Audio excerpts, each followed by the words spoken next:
Carson dari Prodi Pendidikan Bahasa Inggris Universitas Muhammadiyah Jember. Acara selanjutnya adalah pembacaan ayat suci Al-Quran yang akan disampaikan oleh Ustadz Atok. Untuk Ustadz Atok, disilahkan. A'udzu billahi minasyaitonir rajim.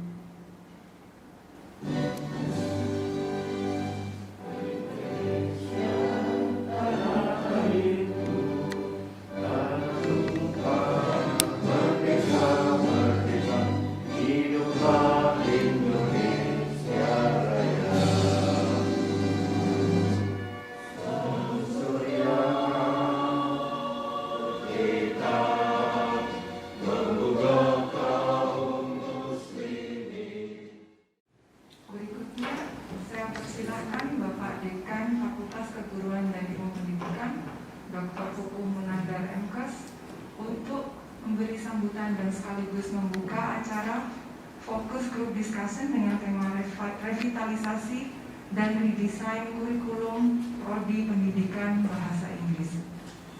Syukur alhamdulillah kita panjatkan kehadirat Allah Subhanahu wa taala karena sampai pagi hari ini kita masih diberi nikmat sehat sehingga sempat menghadiri undangan kami untuk fokus group discussion. Mari kita buka dengan bacaan basmalah bersama-sama. Bismillahirrahmanirrahim. Dengan ini secara resmi Fakultas Keguruan dan Ilmu Pendidikan Universitas Muhammadiyah Jember dengan resmi dibuka. Terima kasih. Assalamualaikum warahmatullahi wabarakatuh. Borang kemudian ada visitasi, namun ini bisa diperpanjang otomatis apabila belum ada perubahan yang signifikan. Dan ini yang kami lakukan untuk tahun ini. Harapan kami akan ada peningkatan-peningkatan, terutama di luaran atau lulusan kami yang mana kurikulum ini merupakan landasan awalnya, sehingga nanti lulusan yang kami ciptakan dalam hal ini akan memenuhi kebutuhan-kebutuhan di masyarakat. Pendidik pemula bisa juga disebut tutor, instruktur, atau calon guru. Lulusan Prodi Pendidikan Bahasa Inggris mampu menjadi pendidik yang membelajarkan bahasa Inggris yang kreatif, inovatif, dan kompetitif. Sebelum ke pertanyaan ini, mungkin ini hanya saran saja kepada Prodi Bahasa Inggris bahwa review kurikulum yang kemarin itu dilaksanakan 4 tahun sekali, mungkin ke depan harus per tahun untuk review kurikulum. Jadi bukan 4 tahun tapi per tahun, karena memang perkembangan di luar itu sangat cepat, sehingga mungkin ada banyak hal yang perlu direspons bagi prodi untuk mereview atau mendesain kurikulumnya. Berangkat dari visi prodi, yaitu menjadi pusat pengembangan pembelajaran bahasa Inggris dan seterusnya tadi itu. Tidak hafal ya. Jadi ini saya kira harus diperhatikan lagi tentang profil lulusan. Jadi sepertinya untuk profil lulusan tadi yang ada 3 tadi ya, ada 3 domain, ada calon pendidik bahasa Inggris yang atas itu saya kira saya paham itu hasil dari asosiasi prodi ya, tetapi saya kira untuk prodi kita itu perlu dibuat lebih unik ya. Saya kira tadi itu masih terlalu umum.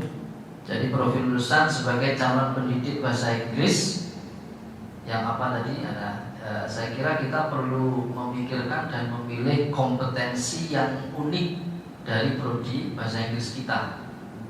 Jadi keunikan itu penting, sehingga ketika nanti betul-betul UB itu dilaksanakan, ya UB dilaksanakan itu stakeholder itu sudah tahu itu ketika dia memerlukan lulusan bahasa Inggris dengan kompetensi tertentu, itu adanya di prodi bahasa Inggris Unmul Jember. Mungkin stakeholder yang lain butuh kompetensi yang lain, itu bisa langsung ke mungkin prodi bahasa Inggris di UNED. Nah, itu pentingnya keunikan. Nah, jadi saya kira tadi untuk profil lulusan masih terlalu umum, sehingga perlu dipikirkan kompetensi yang masternya itu di mana gitu ya, untuk mahasiswa lulusan kita. Kemudian untuk CPL tadi, CPL yang sangat terlalu banyak tadi, saya yakin kalau itu diakomodir semua, yang di sini ini bingung juga ini mau merumuskan kurikulum ya. Jadi saya kira tidak perlu diakomodir semua untuk CPL itu. Kita perlu menyeleksi ya, kira-kira yang itu berkaitan dan bersentuhan langsung dengan profil lulusan itu yang mana dari sisi keterampilan dan pengetahuan tadi. Misalnya seperti tadi PP 9 di pengetahuan itu ya, saya melihat PP 9 itu menguasai konsep teoritis tentang kesastraan, literasi serta pembelajaran bahasa. Ini saya kira agak kurang nyambung dengan visi ya. Visi kita itu kan pengembangan pembelajaran bahasa Inggris, tapi di sini ada kesastraan. Kesastraan ini saya kira tidak relevan ya. Jadi itu mungkin perlu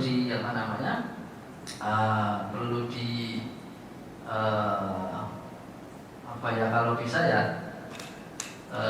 dihapus saja, karena memang tidak mengkhususkan, kan bisa bisa mengkaburkan ini ya profil lulusan kita.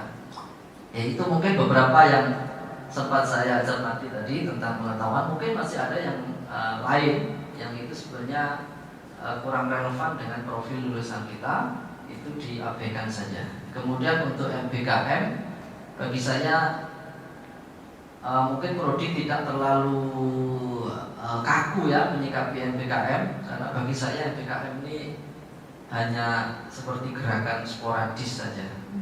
Ya. Jadi tidak ya kalau itu kita akomodir kaku, itu nanti akan pada aspek keilmuan itu kita akan lemah ya. Jadi saya kira biar aja MBKM itu gliding begitu saja, tapi kita tidak perlu terlalu kaku untuk menyikapi. Saya kira itu yang bisa saya sampaikan. Langkah bagus tadi yang disampaikan oleh Pak Henry, bahwa selayaknya sinkronisasi ini dilaksanakan setiap tahun begitu cepat.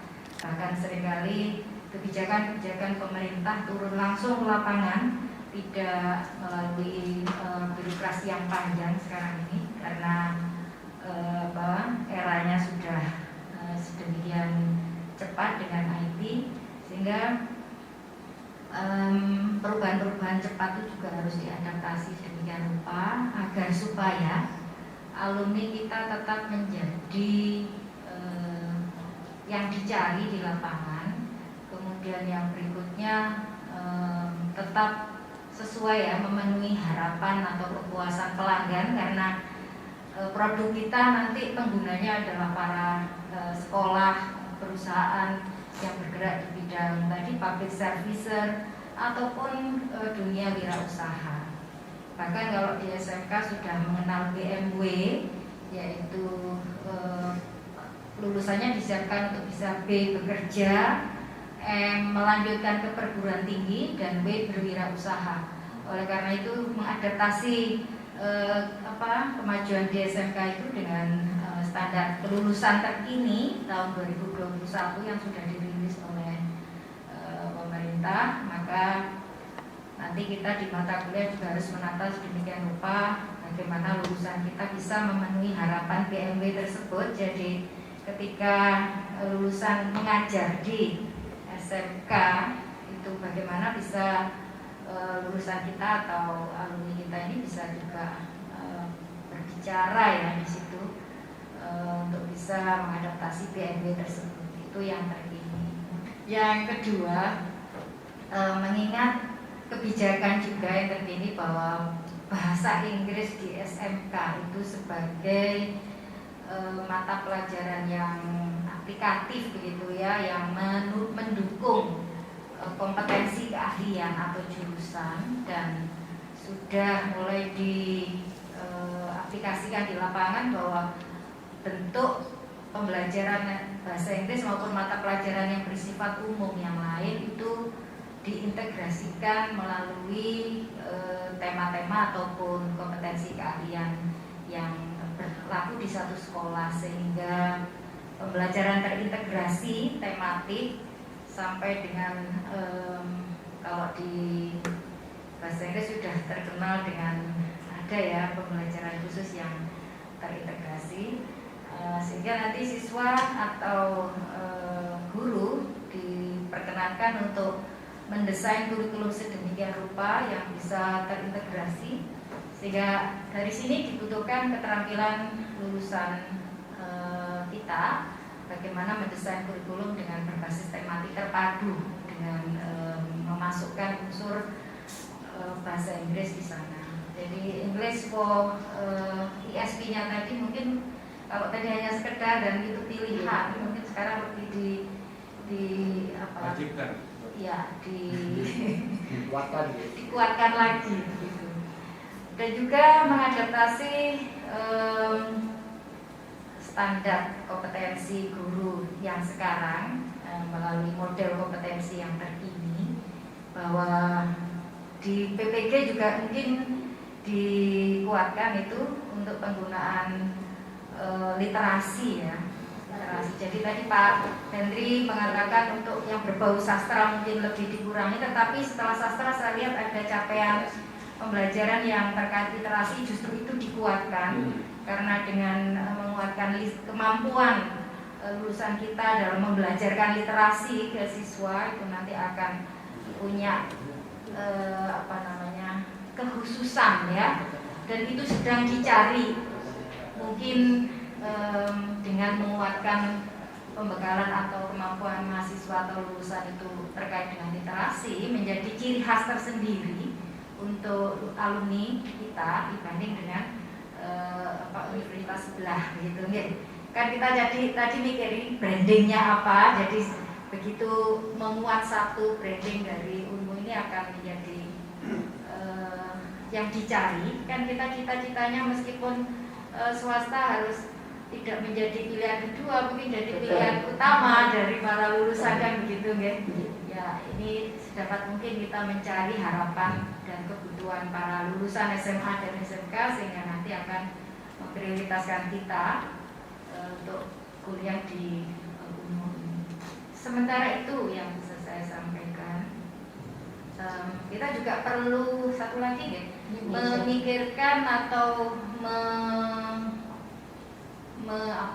mempertimbangkan model kompetensi guru yang sekarang yang terdiri dari 3 kriteria, 3 kategori kompetensi. Kalau dulu kan 4 ya, ada pedagogi, profesional, sosial dan kepribadian. Sekarang ada 3 kategori, yaitu pengetahuan profesional, keterampilan profesional, dan pengembangan profesi. Nah, di yang kedua tentang keterampilan profesional ada hal baru yang dimasukkan di situ, yaitu melibatkan masyarakat dalam pembelajaran, melibatkan unsur yang di luar sekolah dimasukkan ke dalam pembelajaran. Jadi itu nanti tidak tahu dimasukkan ke bagian yang mana, itu perkembangan terkini di lapangan. Sambil berjalan nanti mungkin ada ide baru siap akan saya sampaikan. Ya, saya dari SMK Negeri 3 Jember ya, mewakili atas nama Tintin Ratnawati. Sebetulnya kita sangat tertarik ya. Jadi kemarin itu Bapak Kepala Sekolah mendelegasikan 2 guru. Tapi kemudian karena mungkin dengan pertimbangan protokol yang kemarin juga sudah disampaikan Bapak Hendi, karena ini ya kenaikan angka COVID ini, sehingga mungkin ada kebijakan dari umum untuk mengurangi. Jadi hanya satu, sebetulnya kita juga perlu berkolaborasi karena memang kita membutuhkan juga pengetahuan juga seperti apa sih sebenarnya yang sudah diberikan di tingkat universitas, sehingga ketika mahasiswa ini melakukan sekarang ada istilah merdeka belajar ya. Kalau mungkin selain PKL, mahasiswa dari UNM bisa memberikan IT seperti tadi yang sudah disampaikan kepada siswa kami, mungkin kami juga sangat welcome untuk ini ya, bisa memberikan pembelajaran kepada anak-anak kami juga. Bahasa Inggris untuk kursus, karena kalau kursus itu mungkin sedikit berbeda juga metodenya dengan sekolah. Jadi dari jumlah siswanya kita lebih kecil, kemudian kita menuntut tutor itu bisa lebih aktif, inovatif, kreatif, seperti itu. Jadi kalau misalnya konsumen yang datang ke kursus itu kan pasti mereka dari sekolah sudah mendapatkan, lalu ingin mendapatkan lebih, makanya ikut kursus. Nah, jadi pengennya itu tutor itu aktif, jadi lebih ceria seperti itu. Kemudian inovasinya itu juga menggunakan IT itu juga sangat penting sekali.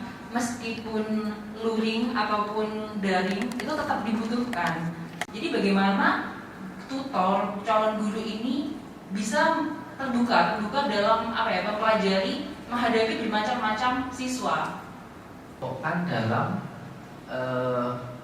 pengembangan literasi, baik literasi digital maupun yang non digital ya.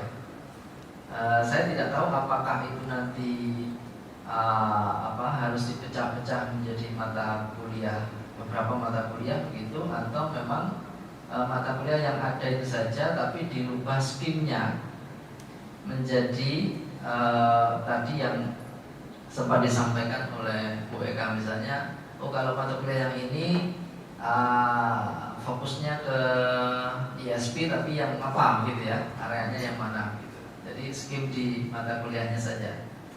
Kemudian untuk keterampilan pengembangan pembelajaran yang ICT based tadi itu sebetulnya bisa diakomodir lewat ILT media tadi. ILT media tadi ya, yang tidak salah itu Infotech itu atau yang mana saya tidak tahu. Itu mungkin difokuskan memang untuk mengembangkan pembelajaran yang inovatif dengan memakai tadi itu aplikasi-aplikasi yang tersebar tadi itu. Baik, gini, setiap perkembangan yang ada di luar itu kan butuh segera diadaptasikan. Oleh karena itu tim pengembang kurikulum dibutuhkan tidak hanya orang di dalam tapi juga di luar, dan itu dijadikan semacam badan atau apalah istilah informalnya, sehingga yang ditugaskan itu betul-betul memikirkan yang terbaik buat jurusan kita ini, prodi kita ini apa gitu. Jadi kita diundang seperti ini itu mikirnya ya sesaat kemarin aja ketika diberitahu, tetapi ketika itu menjadi tim khusus gitu ya, seperti yang sudah kami lakukan di SMK. Jadi kita punya mitra. Nah, mitra itu dikeluarkan menjadi komite gitu ya, sehingga memikirkannya tidak hanya seketika itu saja, tetapi secara berkala dan ada perkembangan terkini di luar itu segera disampaikan dalam tim itu. Perkara nanti menggodoknya itu setahun sekali atau bagaimana nanti bisa diatur. Yang penting dengan diikatnya kami menjadi tim atau komite itu ada bentuk tanggung jawab moral ya, untuk bisa lebih berkontribusi dengan sungguh-sungguh sesuai dengan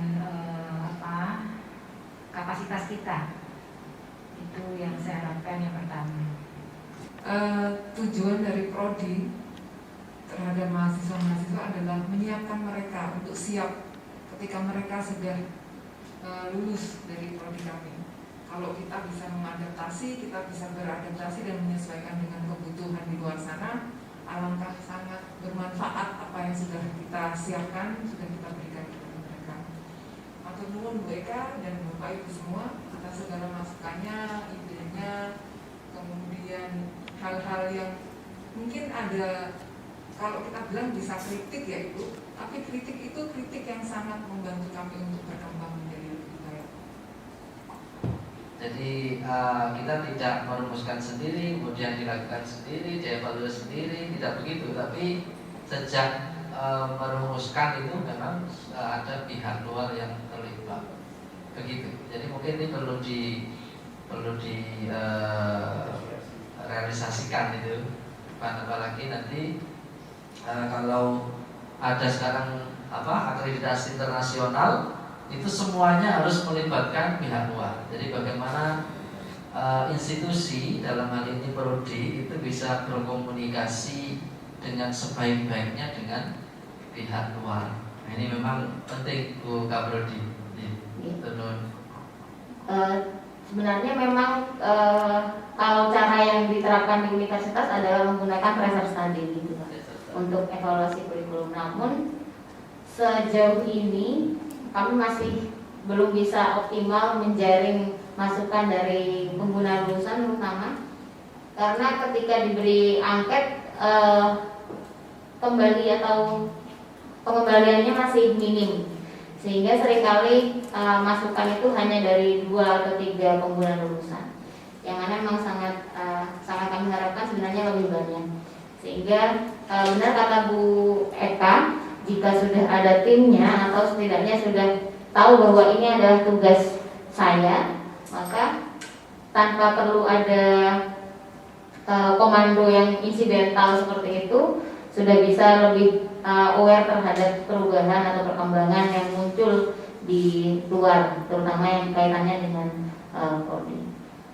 Saya coba untuk simpulkan kembali, mohon izin bahwa masukan dari Bapak Ibu yang pertama, kami perlu mereview kurikulum bukan jangka 4 tahunan tapi tahunan karena perkembangan yang sangat pesat di luar sana.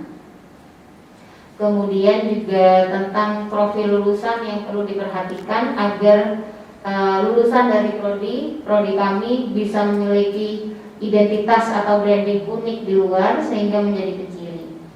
Kemudian yang kaitannya dengan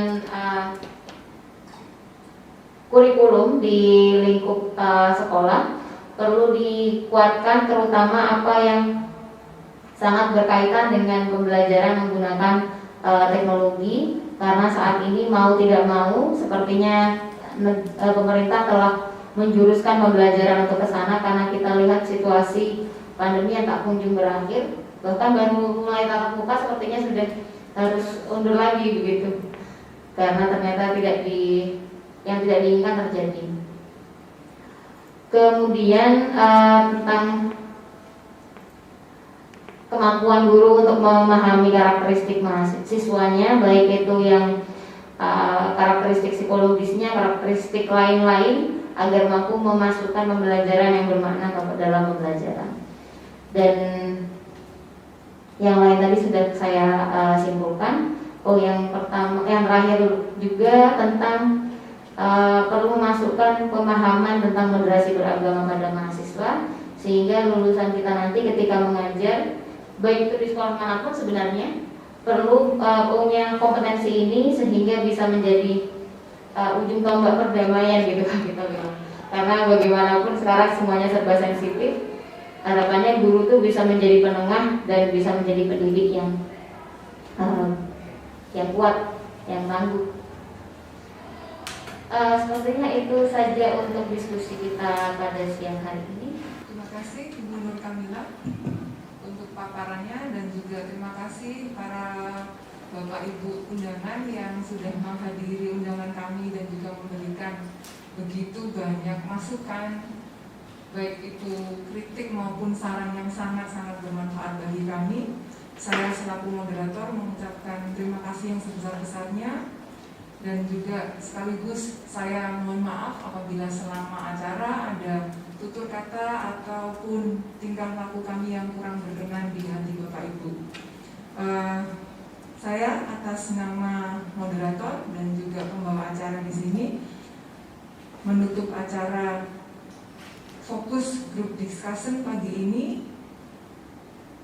Semoga apa yang sudah kita lakukan hari ini, apa yang sudah kita bagi dan sudah kita diskusikan hari ini memberikan manfaat untuk kita semua dan juga manfaat untuk bangsa dan negara kita dan anak-anak kita di generasi-generasi selanjutnya.